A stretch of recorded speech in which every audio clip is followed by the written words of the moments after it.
स्वातंत्र्य दिनाचं औचित्य साधून आज मड पारगाव या ठिकाणी हा जो काय रस्ता रोको आंदोलन होतोय, सह्याद्री बचाव या निमित्ताने उपस्थित सर्व आदिवासी समाज बांधव, तुम्हाला एकच सांगायचं, कालचा विषय मला काल बोलायला मिळालं नाही.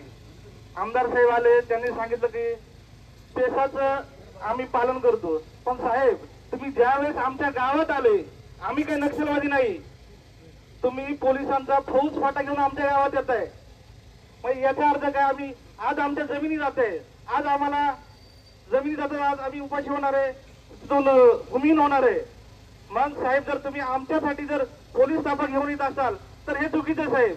आणि तुम्ही या प्रोजेक्ट विषयी जी टिंगल टवाळी चालू आहे, एक जण म्हणतोय 1 कोटी घेतला, एक जण म्हणतोय माझ्याकडे यादी आहे, म्हणजे तुम्ही काय आमचा पोरग चालवलाय?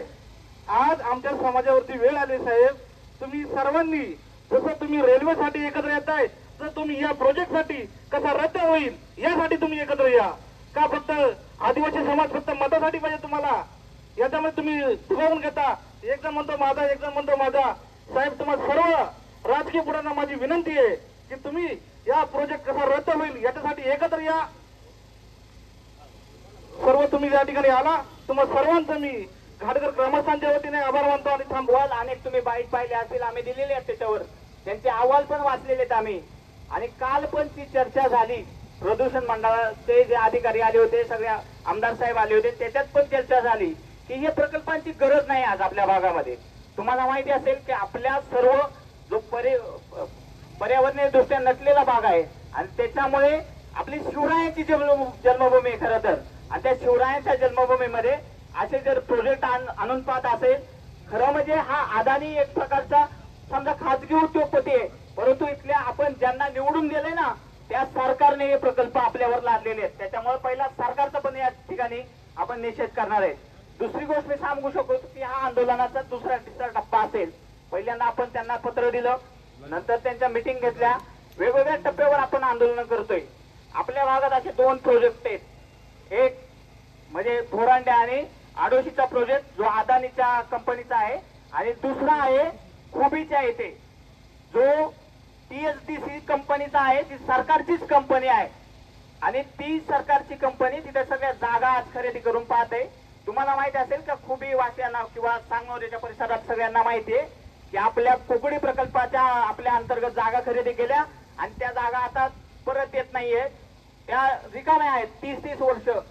2013चा कायदा आहे का आमची जमीन जर वापरली नाही गव्हर्नमेंटने ती परत करावी, पण यांना कोणालाच द्यायची नाही ती जमीन, म्हणून आता तिथे प्रकल्प आणले जातात.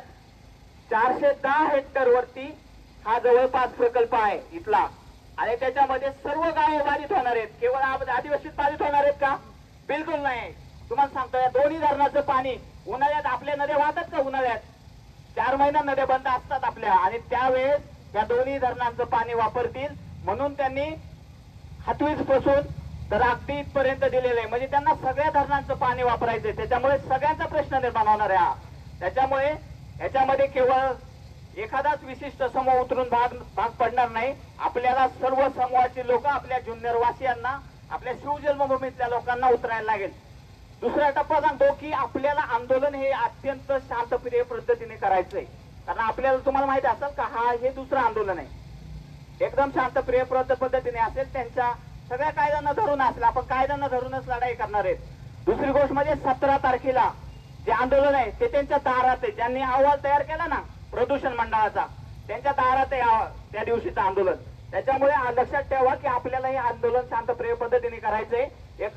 एक या सरकारला इशारा द्यायचा आहे की आम्ही हे या पद्धतीने करू शकतो की सह्याद्री ज्यावेळेस सह्याद्रीच्या मुळावर जो उठेल त्याला आम्ही खाली बसवल्याशिवाय राहणार नाही, आणि सह्याद्री जो नडेल त्याला शिवरायांच्या पद्धतीने आम्ही भविष्य काळात सुद्धा उत्तर देऊ.